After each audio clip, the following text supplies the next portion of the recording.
Welcome back to the Planet Paintball podcast, brought to you by 1023 Sportswear and Southwest Paintball in Bayfield, Colorado. Get out to the field while you can. The paintball season's ticking down out there. And if you're looking at jerseys for World Cup, head up 1023 Sportswear. All right, today I got Jacob with me from BC Riot. You might have heard him mentioned in the last podcast. If not, go back and listen to that one too. Jacob, how you doing, man? I'm doing good. How about yourself? I can't complain. Nice hard day of work. Mm-hmm. So we're going to kick back with a little cerveza and talk with you, buddy. Nice. I saw you did drill night last night, Wednesday. How long you been doing that?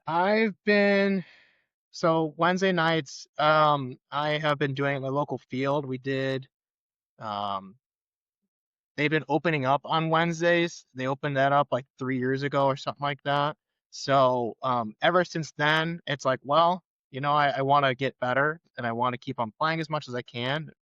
And so I was like, I'm going to show up on Wednesdays and see how it goes. So I kept on coming on at Wednesdays, playing by myself. And then eventually I got to the point where I was like playing so much and then drilling with other people on the weekends and stuff. And they were like, it'd be really nice if we ran a class. And I was like, okay, I didn't even think about it. I didn't know people would be interested in something like that.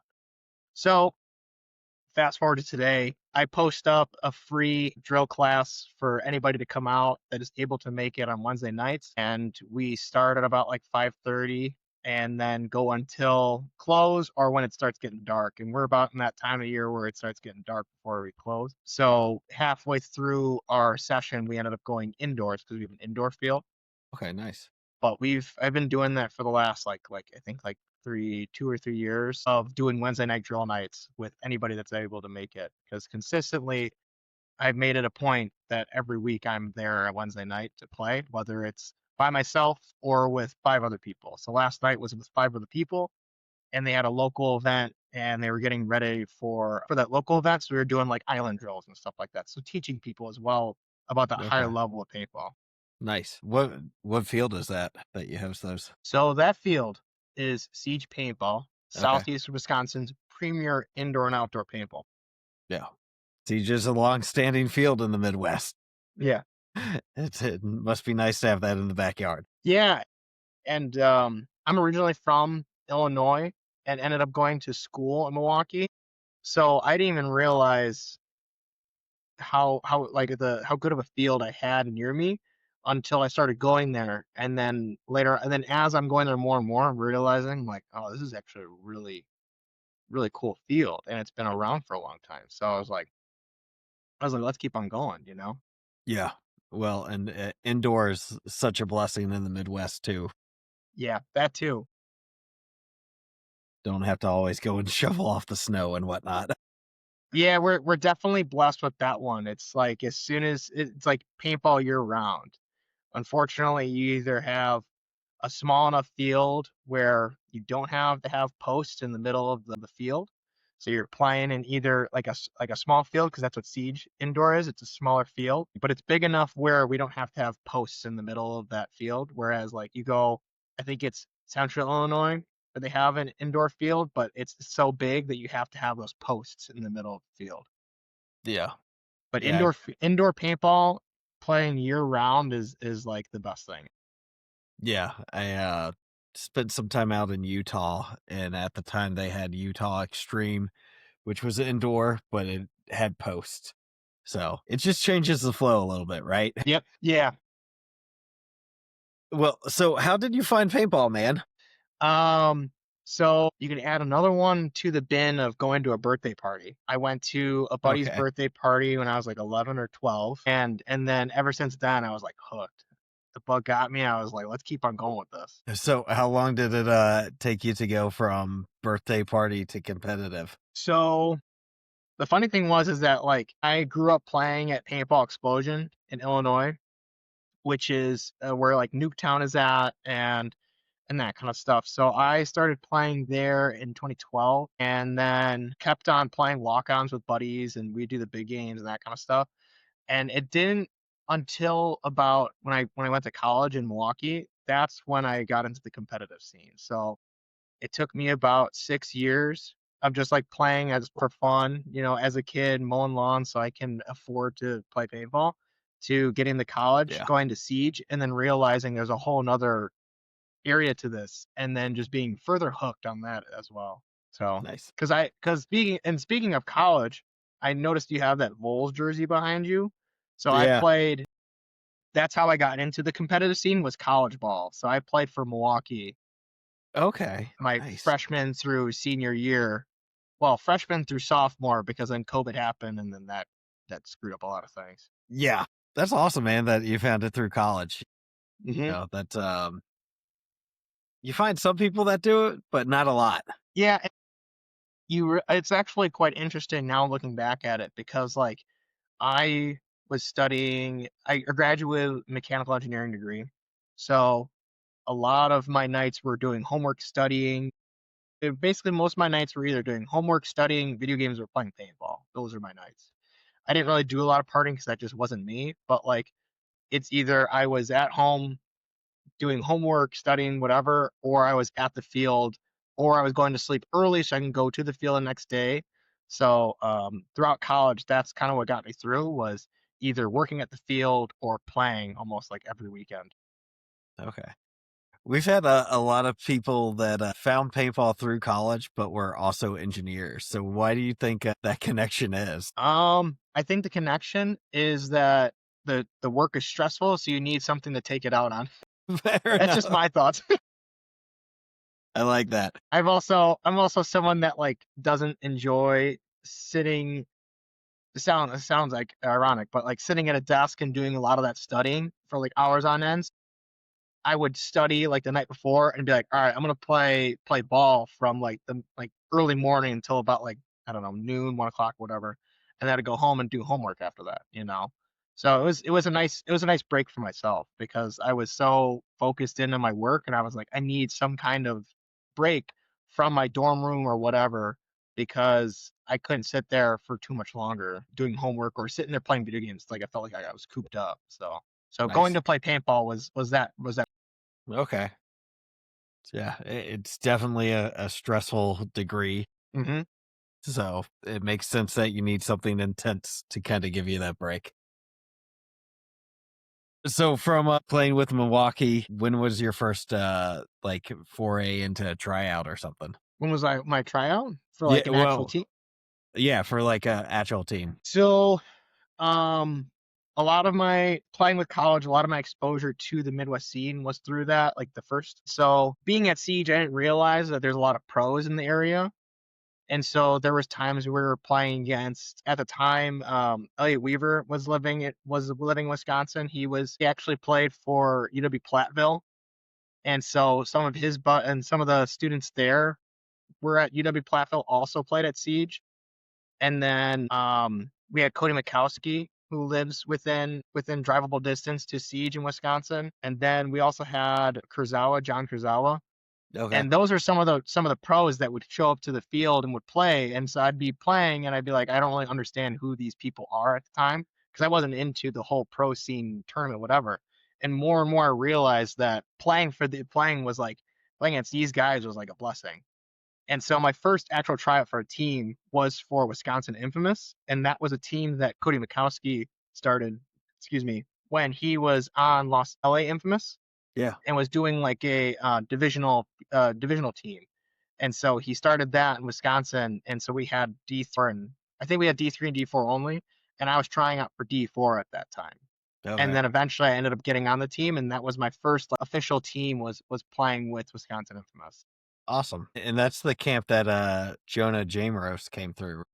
Correct. Yeah. And the cool thing was is that I didn't realize this either, but when I joined Milwaukee, I was playing with Jonah. I was playing with a lot of other guys like Reed, Austin. There was a lot of other guys that were within the Midwest area that were like they were playing D3, D2 level paintball, and I was learning from all of them. And then getting onto Infamous and realize how high they were going, I was like, oh, there's levels, you know. So Hmm. so yeah, Jonah came from that Wisconsin Infamous camp as well. You can't see it, but up to my, I got a Mikowski jersey on the wall. I've got a handful of those.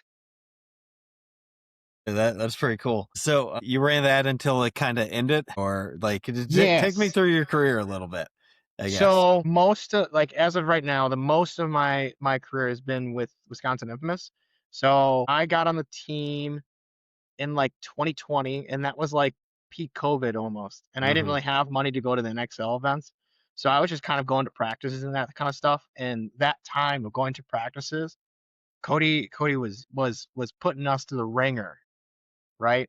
And he had a certain pace of how he wanted practice to be. He was running it a certain way, and he was teaching all of us. At the time, I thought it was a little bit much, but now it's like, now I show up to the field. It's like that's exactly how I want everything to happen. I show up to the field, I talk for a little bit, but then as soon as I put my gear on and I'm ready to rock, I'm ready. I'm playing nonstop the entire time until my body can't take it or I'd have no more paint.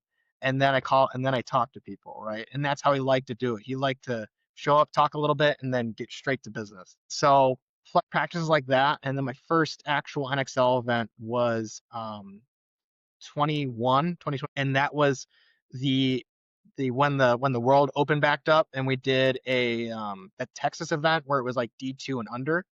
Okay. That was my first NXL event, and I played on the D3 line, and I got like one spin. That was it. But I was like thrilled. I was like, oh my god, this is so cool. It happens, right? Like you gotta earn the spots, but you were around a lot of great talent kind of early on in your tournament career. Do you think that helped like boost you up? I think it definitely did. At the time, I didn't realize the amount of wealth of knowledge I had around me until I think it was once I started to get like once I started becoming like a starting position, or I started getting like really really into this towards the end of my college. So I graduated in 22. So like around that time, that's when I started doing this like really seriously, like putting a lot of effort into it. And then that's when I started realizing that I started with a wealth of knowledge, and I learned a lot from a lot of high level people. And some of them don't play anymore, but at that time when I was with them, they were high level people that were teaching me a lot. But like once we got done with that 2021, that Texas event, I think I might have played like one more or whatever. And then we I ended up playing with the D4 line, and I was constantly going to every event and playing every event with the D4 line. And then there was a time where we were practicing against Blast Camp every once in a while. And that was before they were, I think it was like before they're D2, or they were D2 or D3. I can't exactly remember Okay. that timeline, but we had practiced against them. And there was a practice where we ended up going down to Blast Camp play against them, and Cody was with us and Jonah was with us, and we were all playing. And I remember that practice because Jonah was puking because he drank a ton of milk or something like that. It was really weird. But after that practice, he then got picked up by Infamous, and ever since then he was playing with them. So like that was a surreal moment of realizing that you're in a group where the possibility to possibly go to the play to pros is an option, right? And ever since then he's been playing with them. And once I realized that, I was like, I really got to take advantage of the situation or the position I'm in. And then from there, just kept on balling as much as I could to get better.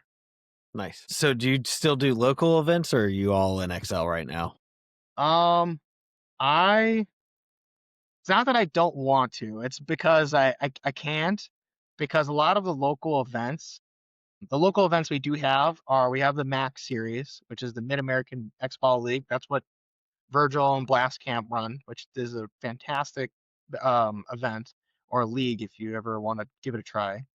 So they run that. So that's like the biggest series. And then besides that, we have 3-man events that we run at Siege in the indoor in the winter, and then the Edge Experience or Edge Paintball in Janesville, Wisconsin.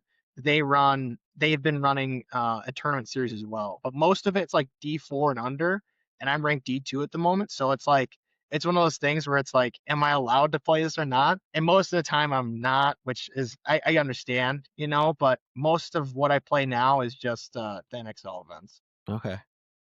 So BC Riot, how did that come about? So what ended up happening is that maybe I'll finish the story for the Yeah. careers. We for Infamous, we ended up coming to a point where we lost enough people that we only had one line, which was the D3 line at the time. So then in 22, we were playing consistently throughout the year, and we went to World Cup in 2022 and didn't expect too much. We were playing D3 X Ball, and we were having Cody coach us when he could at the events in between matches or whatever. But we were feeling pretty good going into this 2022 event, and we ended up winning the entire event, which was super cool. Nice. That was my first ever NXL win. It's a good And one. then, huh? That's a good one Yeah, to right. have. Yeah, and it was super cool. I mean, it was such a cool experience for all the guys. So it's like it's something we all talk about if I ever see them again, you know, or see when I see my teammates from that time. But what ended up happening is that one of our it was we got done the event, and I think for some people that were on the team, they were like, okay, it was cool that we won at this level, but we want more. And so that was when 2020 at the beginning of 2023, that's when GG started, Good Games Paintball Park in St. Louis. That's when that started up. And they were looking to have all levels for X Ball leagues or for divisions. And so some of the guys that were on our D3 line ended up going and playing for D2 GG and leaving Wisconsin Infamous. And so I think we had like one or two people leave, and then there was a cascade of other people leaving. You know, it happens, right? And Yeah. so we went from winning World Cup 2022 to then playing that Florida event in 23, the first event. We only had Okay. like 6 people, and we were able to make Sunday, which was cool. We did it. It was hard, but then after that, it was difficult because you get to a point where like you want more, but then some people might not want, to go higher than that, which is fine. There's nothing wrong with that. But when you're trying to consistently get better, it's something that's a necessity. And so after that, I was showing up to practice consistently, and I was like, man, where's the rest of my team at? And the GG D2 line, most of them were guys that were in the Midwest, that were up near us in Wisconsin, Illinois, and Minnesota. And so they would come out and play at Siege. And eventually I was playing against them so much that like I was like, can I just like play with you guys for practice? And they're like, sure. And eventually they were like, you want to just play with us for the event? And I was like, yes. So then I played that one event, Wisconsin Infamous, and ended up kind of dying off. And then I played with D2 GG.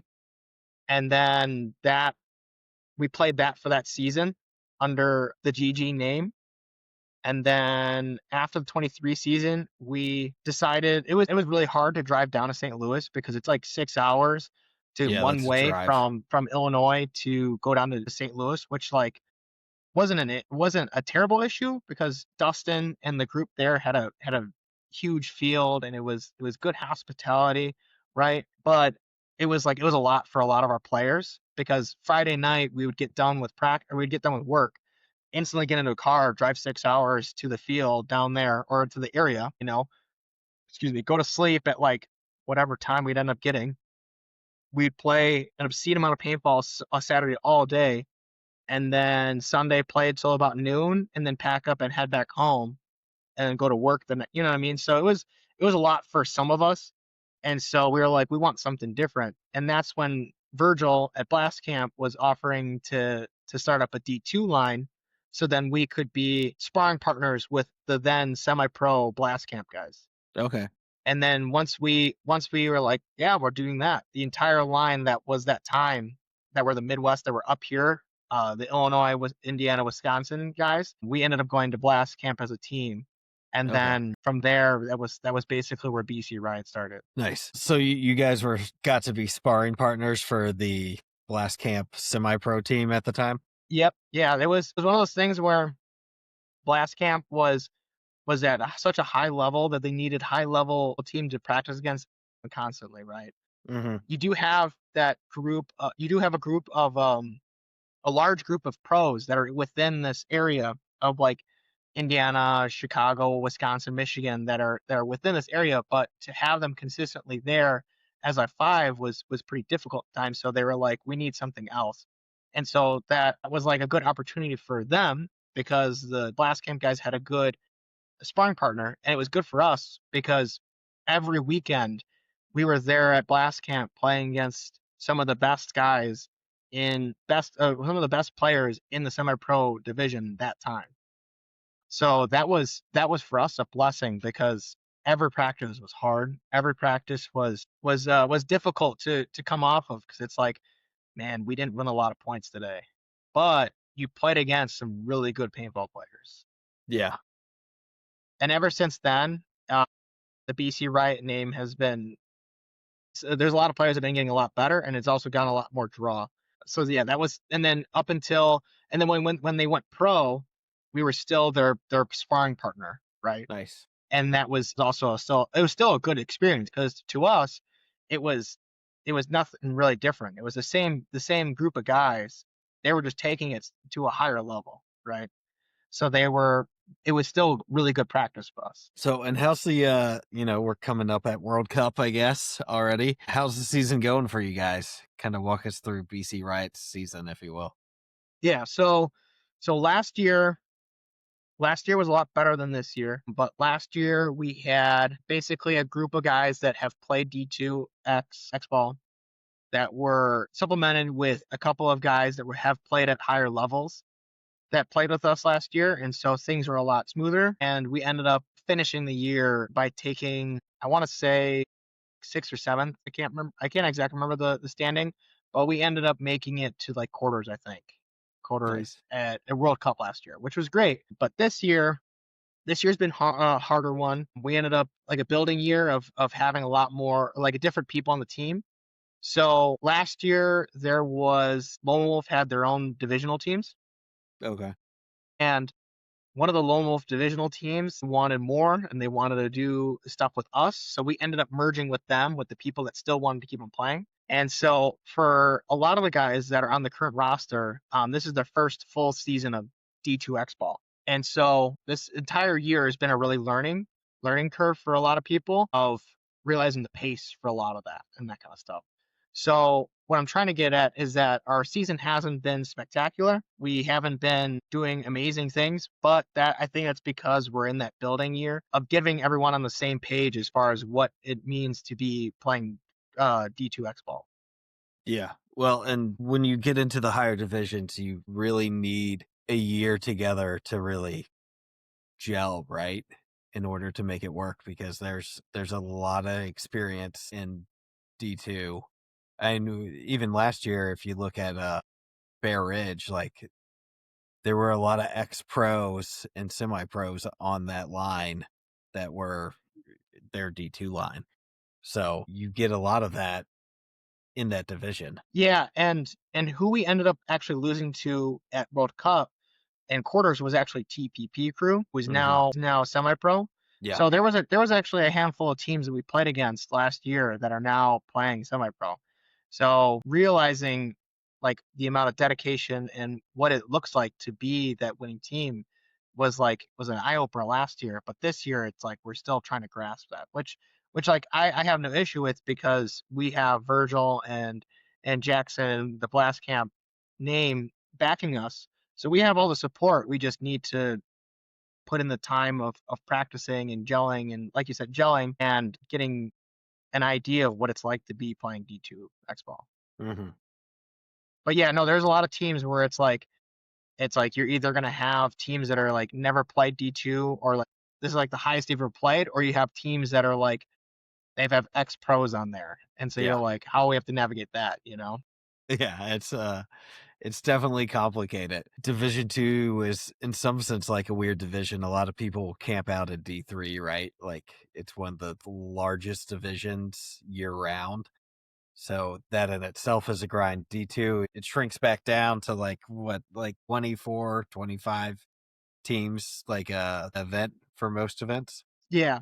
I So think it's like that 25 teams. I think right now for a cup, I think we're at like just under 30 teams. yeah.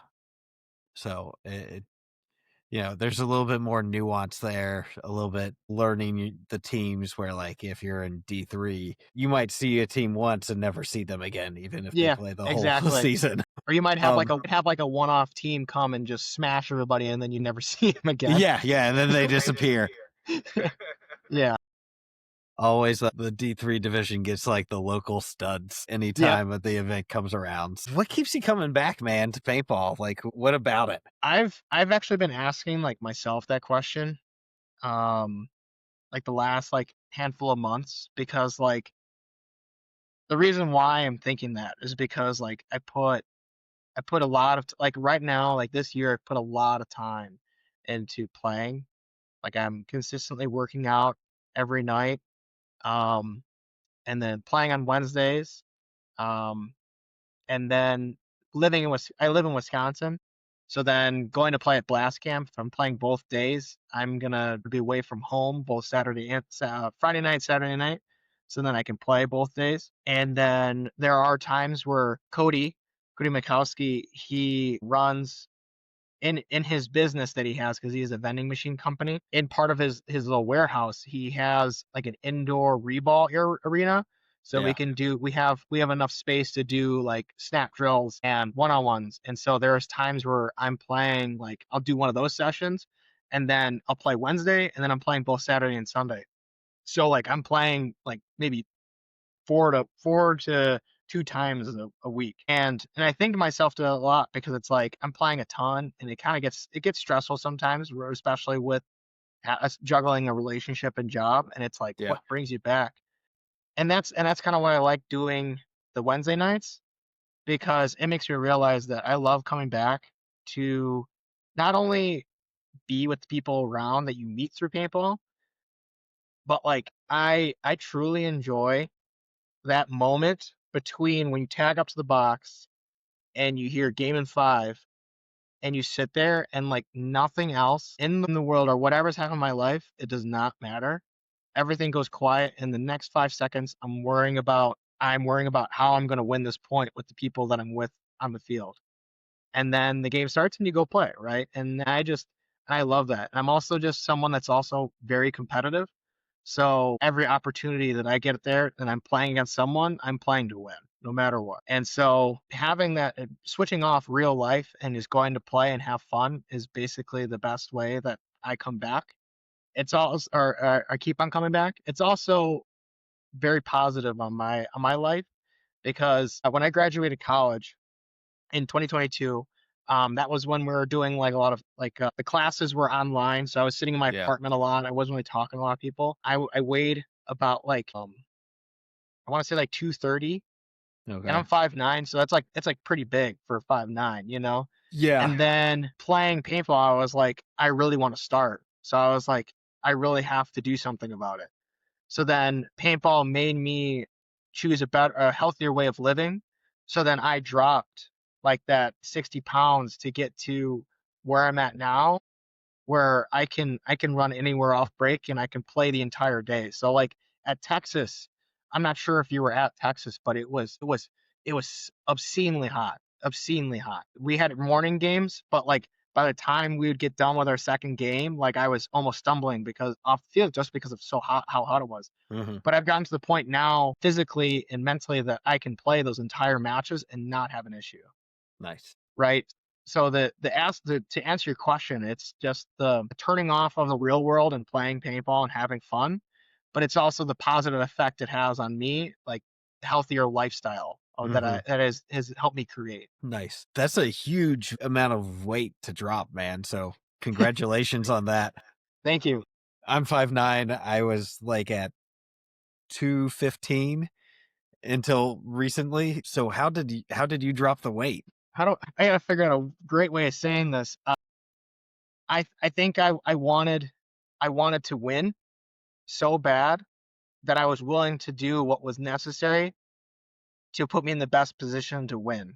Okay. And the best position was for me to drop that weight to be able to my goal was to be able to run to a spot off break every point and not miss a beat and be like, okay, let's do it again. Let's a snake off break. Okay, let's do it again. All right, I have 2 seconds to catch my breath. Snake 50. All right, let's go. Let's do it again. You know, and I got to a point where I just was because the main thing that happened is that when I won World Cup at 2022, I played the bench for most of that event. Hmm. So winning the event was monumental for everybody on the team. But when you're sitting there It's different though when you're sitting there on the bench watching your teammates win, and it's like you have that initial rush of like, oh my god, we all won, like nice job guys, but it's like I would have loved to have been out there to contribute for that, Yeah. and I thought about this for a long time of being like, is that selfish? Is it not? And for me, it's like I'm really happy that we all won, and I did my part to help my teammates get there. But I really wanted to be on the field to put people on the ground so then I can win with my brothers out there.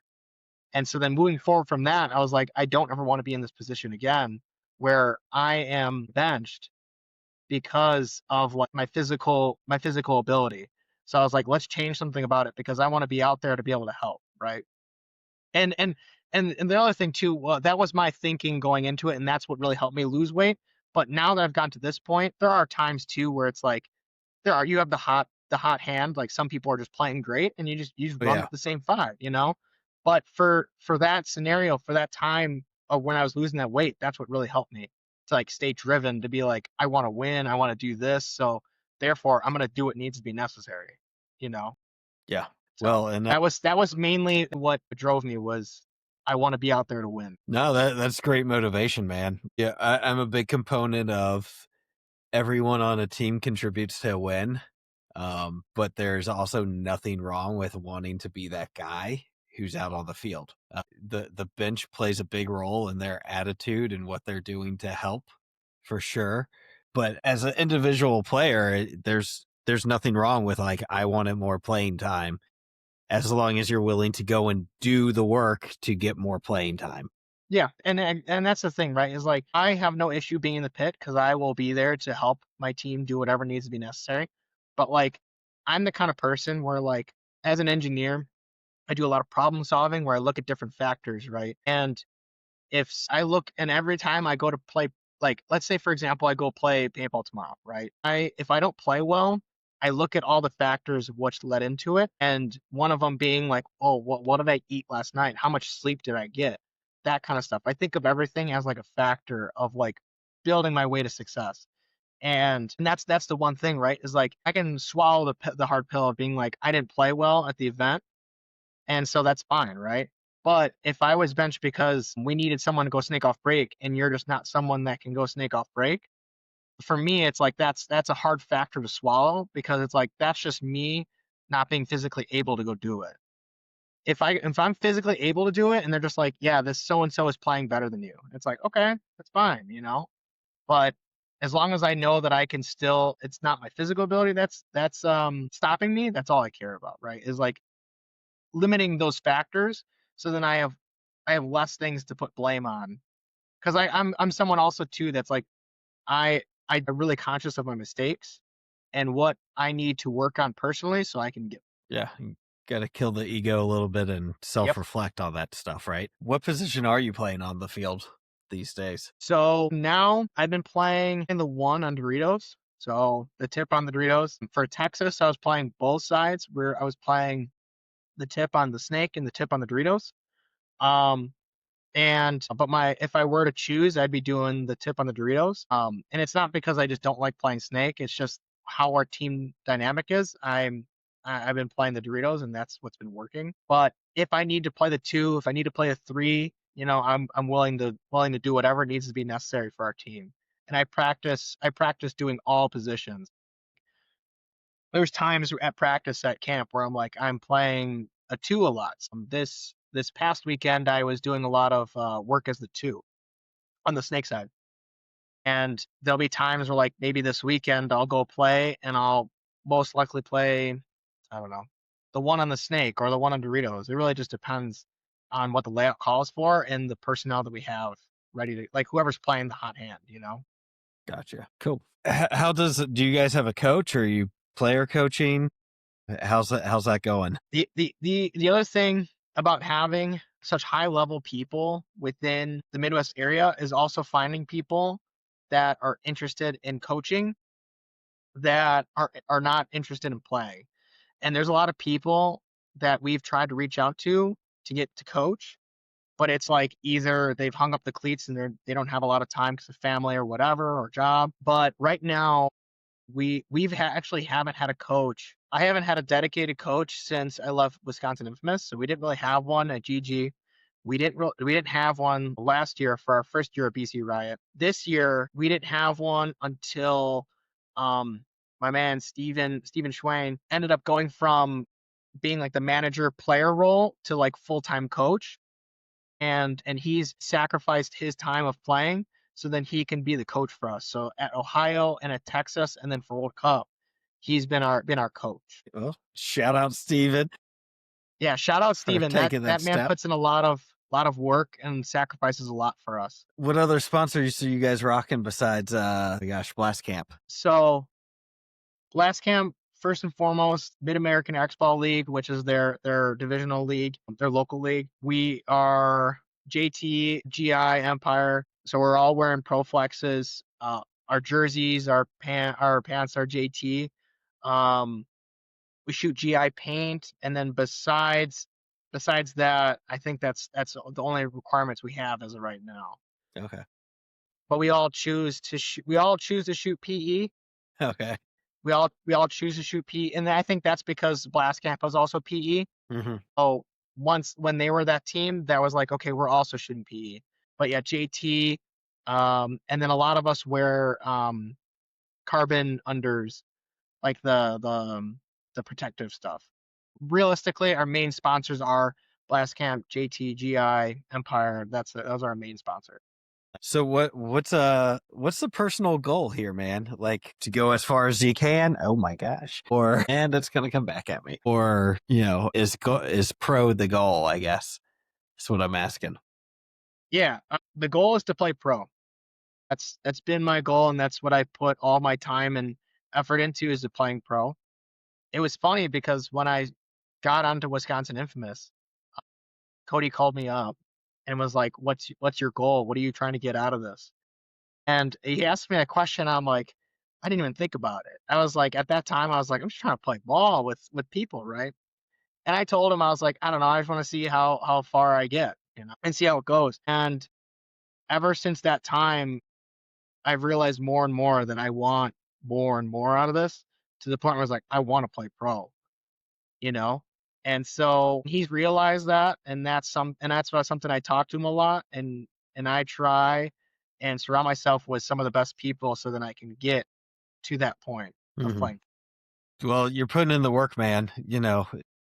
I know it takes time, but if you're playing 4 days a week doing the reball thing, like it's a blessing to have access to that stuff, but like it's also putting in the work, and you're putting in the work. Oh my gosh.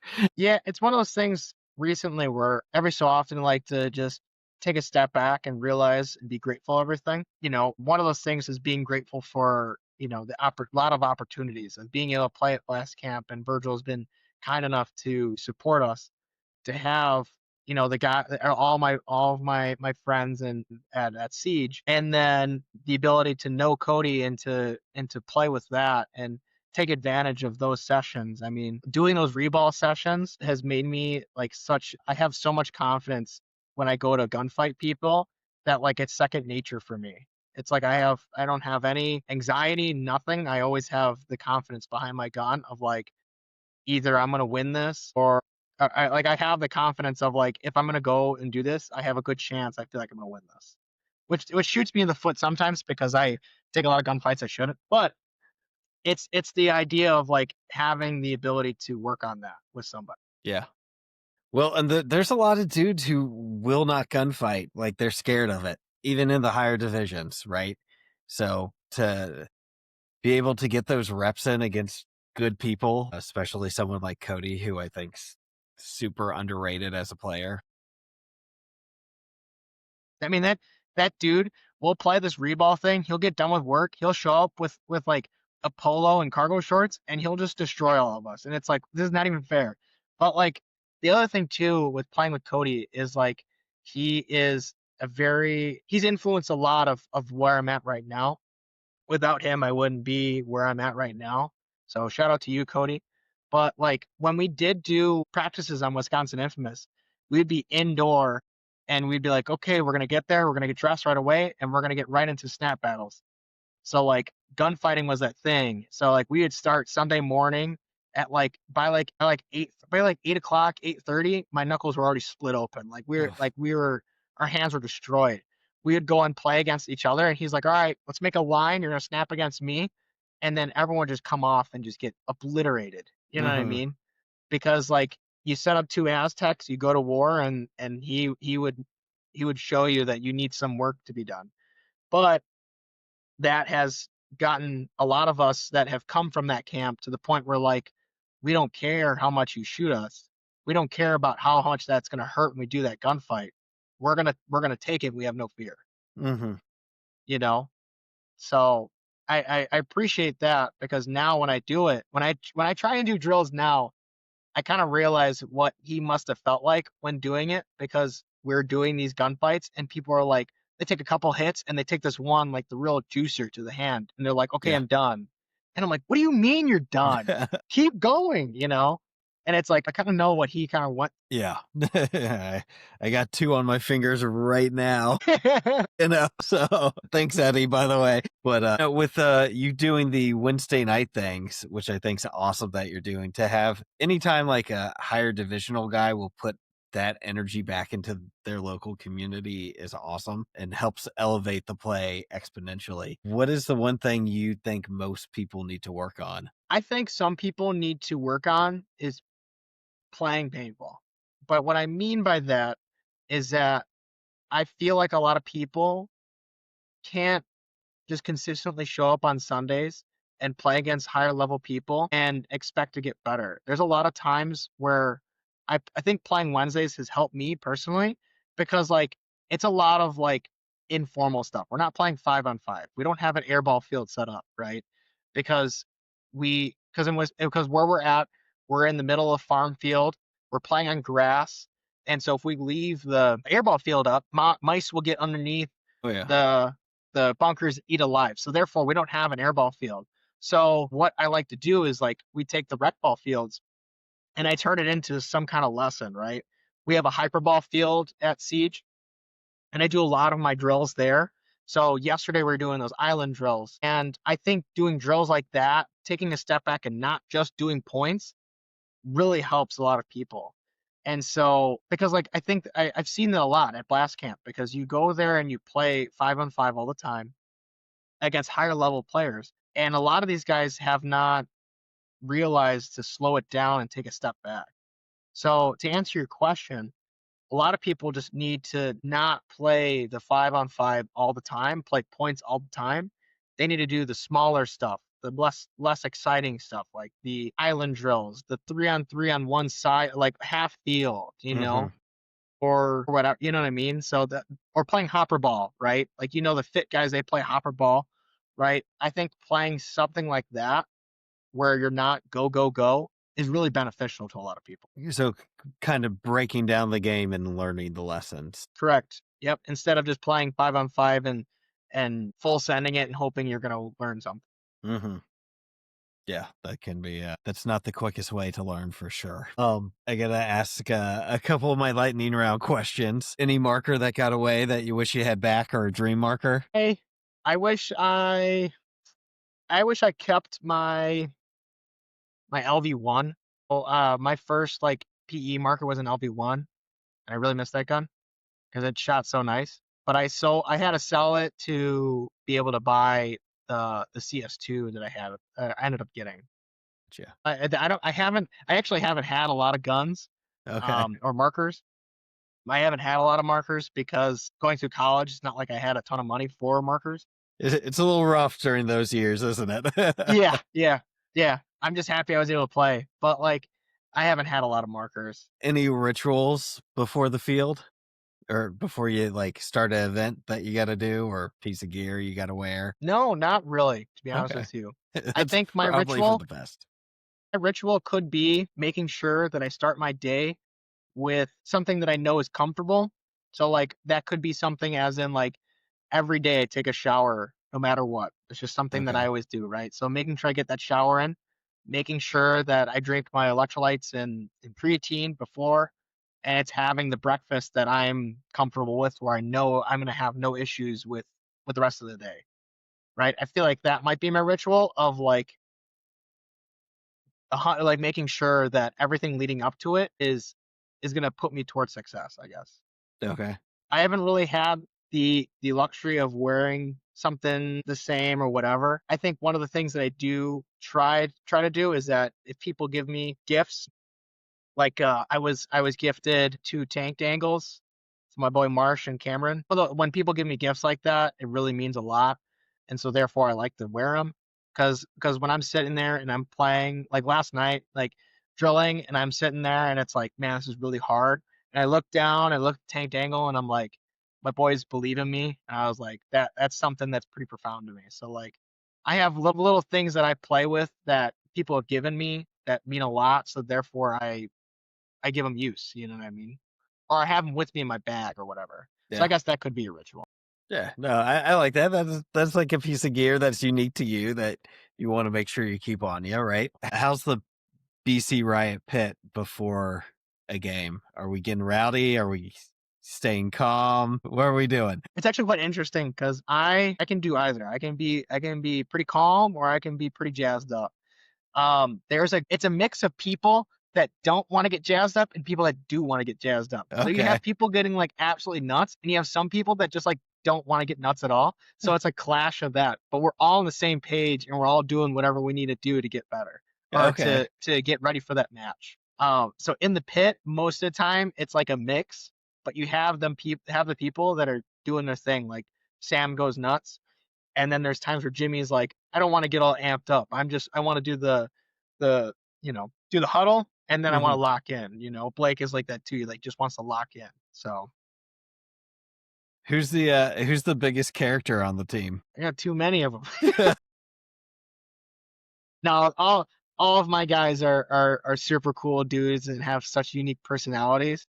We bring such different personalities to the table that we all just get together well enough.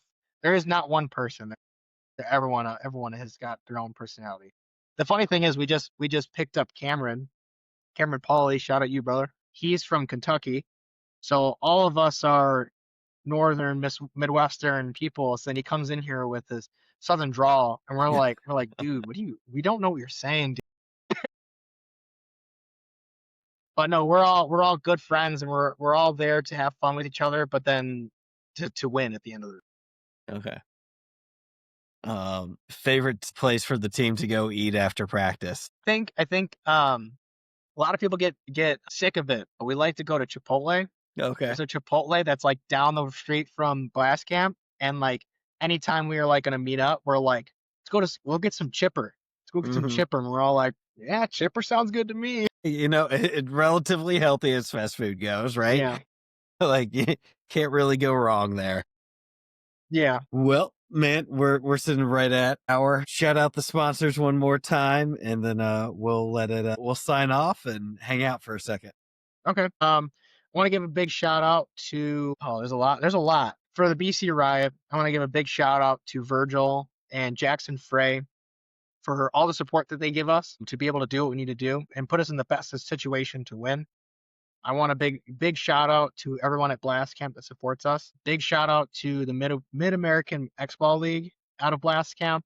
We just had our last season finale event, but next year, if you're within the Midwest and you want to put in a team, please look into it. It's such an amazing event, and Jackson and Virgil and all the team are trying to do their best to innovate every event. I want a big shout out to JT Empire GI for their support and their products.